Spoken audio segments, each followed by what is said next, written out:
거대한 자금의 흐름이 지금 시장을 뒤흔들 준비를 하고 있습니다. 이제 비트코인은 그 거대한 유동성 때문에 폭발할 준비를 마쳤고, 이번 흐름은 지금까지와는 차원이 다른 엄청난 스케일의 자금 유입이 될 것입니다.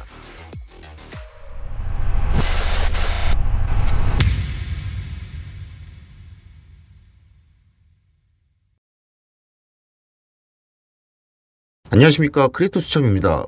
비트코인이 또 한 번 큰 충격을 주며 시장에 공포가 나타나고 있습니다. 최근 발표된 경제 지표로 인해 인플레이션 우려가 다시 시장을 압박하고 있는데요. 지난 영상에서 제가 분명히 말씀을 드렸었죠.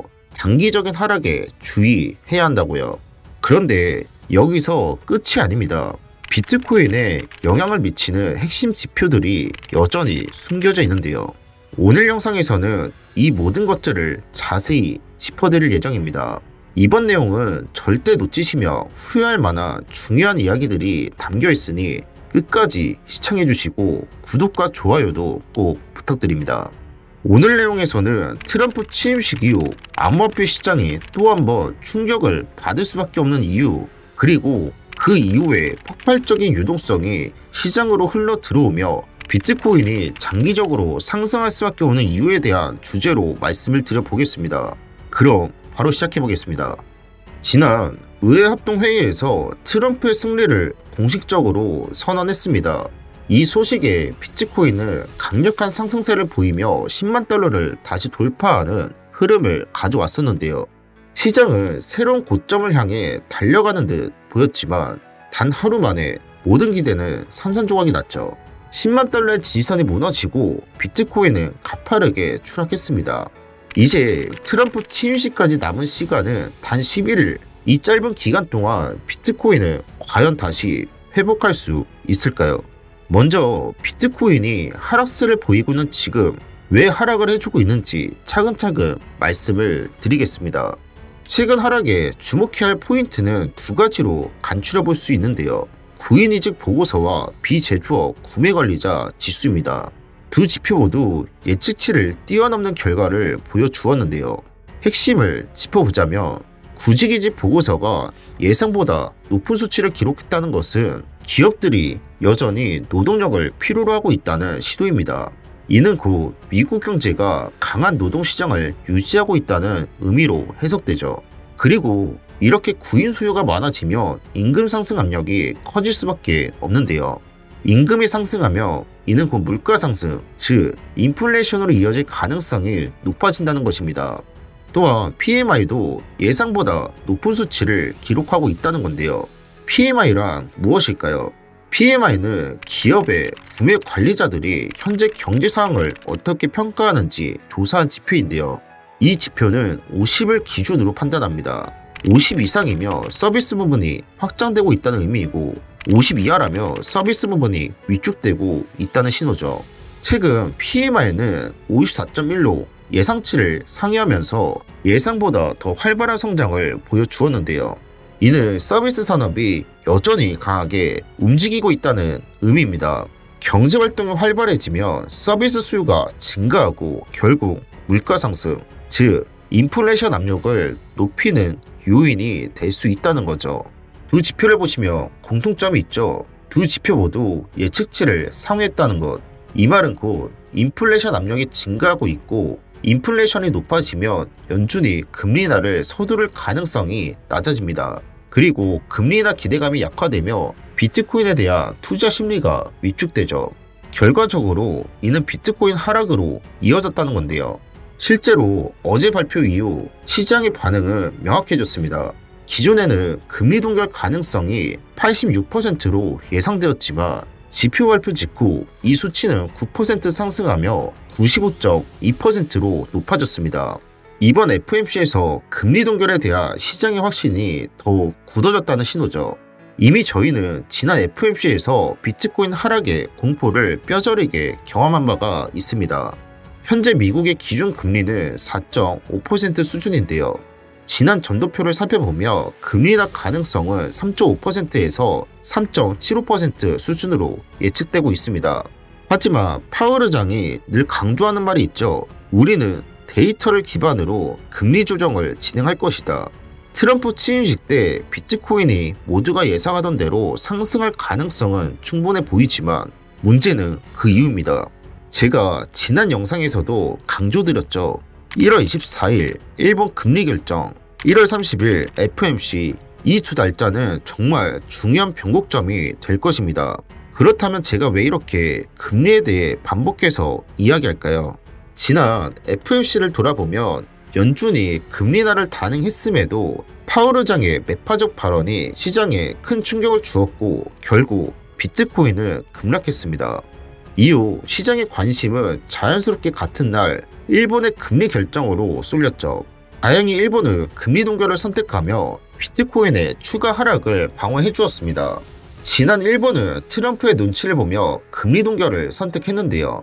하지만 지금의 상황은 다릅니다.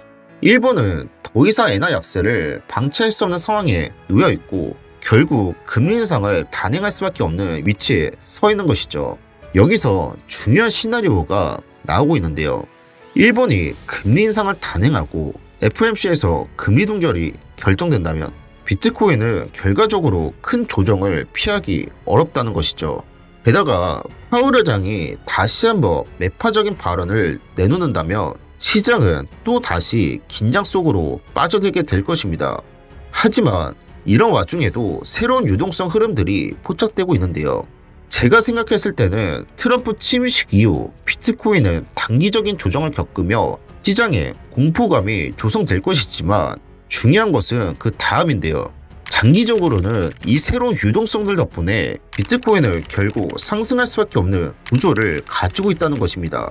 제가 지난 영상에서도 유동성에 대해 지속적으로 말씀을 드렸었죠. 하지만 오늘 말씀드릴 내용은 그때와는 차원이 다른 유동성 흐름입니다. 이번 영상 절대 놓치지 마시고 끝까지 집중해 주시기 바랍니다.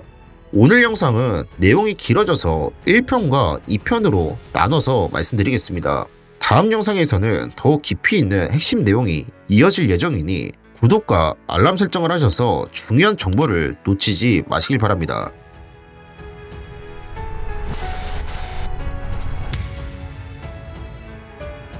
제가 지난 영상에서 꾸준히 강조드렸던 부분이 있죠. 바로 기관, 기업, 그리고 국가들이 암호화폐 시장에 꾸준히 자금을 유입하고 있다는 사실입니다. 또한 스테이블 코인은 거래소에 지속적으로 보유를 하면서 투자자들이 매수할 타이밍을 보고 있다는 점도 말씀을 드렸었죠. 하지만 이번에 완전히 차원이 다른 유동성이 포착되고 있습니다. 이 유동성의 주체는 바로 중국입니다. 중국은 오랫동안 비트코인과 같은 암호화폐에 대해 강력한 규제를 유지해 왔습니다. 현재도 암호화폐 거래를 철저히 모니터링하고 있죠. 그런데 이런 중국이 비트코인의 유동성을 가져올 수 있다는 점 의아하게 느껴지지 않으신가요? 오늘 저는 이 숨겨진 흐름을 명확히 짚어드리겠습니다. 이제부터가 본격적인 시장이니 집중해주세요. 최근 위안화 가치를 살펴보며 지난 2023년부터는 비교적 안정적인 모습을 보여왔습니다. 하지만 상황이 변하고 있는데요. 트럼프의 관세 인상 가능성으로 위안화는 하락 압력을 받고 있습니다. 이러한 관세 정책은 중국의 경제 성장에 대한 우려를 키우며 위안화 가치를 떨어뜨리고 있죠.